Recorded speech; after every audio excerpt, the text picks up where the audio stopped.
एक प्याली चावल से बहुत ही मज़ेदार सोहन हलवे जैसी मिठाई बना के तैयार करेंगे। जब मैंने अपने घर में इस मिठाई को बनाकर तैयार किया तो मेरे घर में सब ने यही कहा कि यार ये तो बहुत ही मज़ेदार सोहन हलवे से भी ज़्यादा मज़ेदार मिठाई बन के तैयार हुई है। तो इस मज़ेदार सी मिठाई को बनाने के लिए मैंने 1 कप यहाँ पर चावल ले लिए हैं। तो आप कोई से भी चावल ले सकते हैं, सेला चावल मत लीजिएगा, आप ज़ीरा राइस ले सकते हैं। सेला चावल के अलावा आपके पास कोई से भी चावल हो आप उसका इस्तेमाल कर सकते हैं। तो इन चावलों को पहले हम अच्छी तरह से धो लेते हैं, इनको वॉश कर लेते हैं। इनको आपने भिगोना नहीं है, खाली आपने इनको अच्छी तरह से धोना है। और धोने के बाद इसको मैंने एक स्टेनर में रख दिया था। उसके बाद यहाँ पर मैंने एक बड़ी सी प्लेट ले ली है। तो प्लेट के अंदर हम इस तरह से इसको फैला कर डाल देते हैं और 2 घंटे के लिए मैं चावलों को पंखे के नीचे रख दूंगी। 2 घंटे में हमारे चावल बहुत अच्छी तरह से ड्राई हो जाएंगे, खुश्क हो जाएंगे। तो इसको मैं 2 घंटे के लिए छोड़ देती हूँ और आप उसके बाद देख सकते हैं यहाँ पे चावल कितनी अच्छी तरह से ड्राई हो चुके हैं। चावलों को ड्राई करने के बाद अब हम इसको फ्राई कर लेते हैं। तो मैंने एक कढ़ाई ले ली है, कढ़ाई के अंदर हम ऐड कर देते हैं आधा कप घी। तो घी मैंने यहाँ पर आधा कप लिया है, लेकिन ये पूरा घी हम बाद में निकाल लेंगे। और घी को मैंने थोड़ा सा गर्म कर लिया है और इसके अंदर हम चावल डाल देते हैं और चावलों को डालकर हमने चावलों को फ्राई कर लेना है। हमने चावलों को इतना फ्राई कर लेना है कि चावलों के ऊपर बहुत ही अच्छा गोल्डन सा कलर आ जाए। तो आप इन चावलों को लो से थोड़े से ज़्यादा फ्लेम पर या लो टू मीडियम फ्लेम पर फ्राई कीजिएगा। अगर आपने इनको हाई फ्लेम पर फ्राई किया तो अंदर से चावल कच्चे रह जाएंगे और ऊपर से कलर आ जाएगा। तो इस तरह कंटिन्यू चमचा चलाते हुए आपने इनको इतना फ्राई कर लेना है कि इनके ऊपर गोल्डन सा कलर आ जाए और चावल अच्छी तरह से पक जाए और ये अंदर से भी अच्छी तरह से कुक हो जाएं। तो यहाँ पर आप देख सकते हैं इसके ऊपर कितना अच्छा कलर आ चुका है। तो दोस्तों यहाँ पर मैं आपको याद दिलाती चलूँ, अगर आपको मेरी रेसिपी अच्छी लग रही है तो लाइक करना बिल्कुल भी मत भूलिएगा। और अगर रेसिपी अच्छी नहीं लग रही है तो आप इसको डिसलाइक भी कर सकते हैं और मुझे कमेंट करके ज़रूर बताइएगा कि आप मुझे किस सिटी और किस कंट्री से देख रहे हैं, ताकि मैं आपका थैंक्स कर सकूँ। तो पहला थैंक्स जाता है शिफा कुरैशी को बंगाल कलकत्ता से, राजकुमार और सुमेरा को थैंक्स जाता है नेपाल से, नूर को थैंक्स जाता है दुबई से, फातिमा को लाहौर से, जमील को सऊदी अरब से। तो मेरी रेसिपीज़ को इतना पसंद करने के लिए आप सबका बहुत बहुत शुक्रिया। आप मुझे ज़रूर कमेंट किया करें।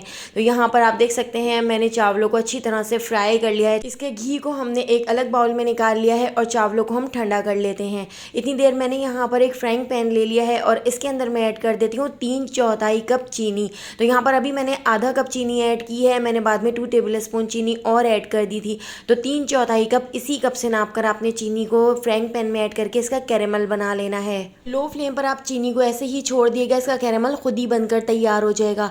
और यहाँ पर चावल भी हमारे ठंडे हो चुके हैं, तो चावलों को हम पीस लेते हैं। अगर आप चाहें तो आप इसको हावन दस्ते में भी कूट सकते हैं, लेकिन मैं इस तरह से इसको मिक्सर ग्राइंडर के अंदर डालकर पीस लेती हूँ। इसका हमने थोड़ा मोटा सा दरदरा सा पाउडर बना के तैयार कर लेना है। और इतनी देर में आप देख सकते हैं यहाँ पे हमारी चीनी भी अच्छी तरह से कैरेमलाइज हो चुकी है। लो फ्लेम पर जब ये पूरी तरह से अच्छी तरह कैरेमलाइज हो जाए तो उसके बाद आपने इसको चमचा चला के अच्छी तरह से मिक्स कर लेना है। लो से थोड़े से ज़्यादा फ्लेम पर आप इसको कैरेमल इस तरह से बनाकर तैयार कर लीजिएगा। आप इसको मीडियम फ्लेम पर बिल्कुल भी मत पकाइएगा, नहीं तो चीनी जल जाएगी और इस तरह से आपकी रेसिपी कड़वी हो सकती है। इसलिए बस आपने इसको लो से थोड़े से ज़्यादा फ्लेम पर इस तरह से कैरेमलाइज कर लेना है। और इसको मैंने इस तरह से चावलों वाले मिक्सचर के अंदर ऐड कर दिया है। अब मैंने यहाँ पर 2 टेबल स्पून डेसिकेटेड कोकोनट और 2 टेबल स्पून हमने यहाँ पर सफ़ेद तिल को भी पीस लिया है।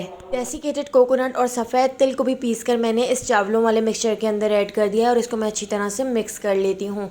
इसके साथ ही अब हम इसके अंदर ऐड कर देते हैं दूध। मैंने इसके अंदर 2 कप दूध ऐड कर दिए थे, तकरीबन मैंने इसके अंदर आधा किलो के करीब दूध ऐड किया था।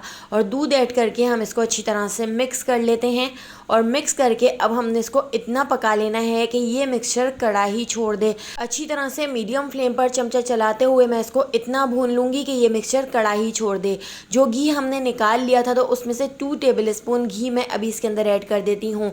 हम सारा घी ऐड नहीं करेंगे, बस मैं इसके अंदर 4 टेबल स्पून घी ऐड करूँगी और इस तरह से इसको भूनती जाऊँगी। तो हमने इसको अच्छी तरह से भून लेना है। इसकी आपने भुनाई बहुत अच्छी तरह से करनी है। जितना अच्छा भुना हुआ होगा उतना ही मज़ेदार ये हलवा बनकर तैयार होगा। इसके अंदर 1/2 टीस्पून मैंने इलायची पाउडर ऐड कर दिया और इसको भी मैं अच्छी तरह से मिक्स कर लेती हूँ। पूरा घी ऐड नहीं कीजिएगा, बस 4 टेबल स्पून घी ऐड करके आपने इसको भून लेना है। एक बार आप ये चावलों से बना हुआ सोहन हलवा ज़रूर ट्राई करके देखिएगा, आपको बहुत पसंद आएगा। बहुत ज़्यादा मज़ेदार बन के तैयार होता है और इस सोहन हलवे को बनाकर आप तकरीबन 15 दिन के लिए इसको फ्रिज में स्टोर करके रख सकते हैं और जब आपका दिल करे आप इसको खाएं, आपको खाने में बहुत ज़्यादा मज़ेदार लगेगा। तो यहाँ पर देखिए इसकी भुनाई मैंने बहुत अच्छी तरह से कर ली है। इसका कलर भी चेंज हो चुका है और यहाँ पर इसका बहुत अच्छा सा कलर आ आ चुका है। तो बस इसी तरह का कलर हमें इस हलवे का चाहिए। आप चाहें तो आप इस तरह से भी इस हलवे को सर्व कर सकते हैं, लेकिन मैं इस हलवे को क्यूब्स में जमा लूँगी। तो मैंने यहाँ पर 8 इंच की बेकिंग ट्रे ले ली है, इसके अंदर बटर पेपर लगा दिया था और बटर पेपर के ऊपर हमने इस तरह से इस हलवे को डाल दिया है और इसको अच्छी तरह से स्पैचुला से सेट कर लेते हैं, इसको लेवल कर लेते हैं। और मैंने यहाँ पर थोड़े से बारीक कटे हुए बादाम और पिस्ते ले लिए थे, तो हम कुटे हुए बादाम और पिस्ते भी इसके ऊपर डाल देंगे ताकि खाने के साथ साथ दिखने में भी बहुत अच्छा लगे। और इसको मैंने तकरीबन 2 घंटे के लिए रूम टेम्परेचर पे आने तक छोड़ दिया था। इसको मैंने अच्छी तरह से ठंडा कर लिया था और ठंडा करने के बाद अब हम इसकी कटिंग कर लेते हैं। तो आप यहाँ पर देख सकते हैं हमारा यहाँ पर ज़बरदस्त सा हलवा बनकर तैयार हो चुका है। तो इस मज़ेदार से हलवे को एक बार ज़रूर ट्राई कीजिएगा। रेसिपी पसंद आई हो तो लाइक, शेयर और सब्सक्राइब करना बिल्कुल भी मत भूलिएगा और बेल आइकन के नोटिफिकेशन को ज़रूर ऑन कीजिएगा। फेसबुक, टिकटॉक या यूट्यूब पे देख रहे हैं तो मेरे चैनल को ज़रूर फॉलो कर लीजिएगा। वहाँ पर भी डेली बहुत ही मज़ेदार सी रेसिपीज़ शेयर करती रहती हूँ। तो आने वाली वीडियो तक मुझे दीजिए इजाज़त। अल्लाह हाफ़िज़।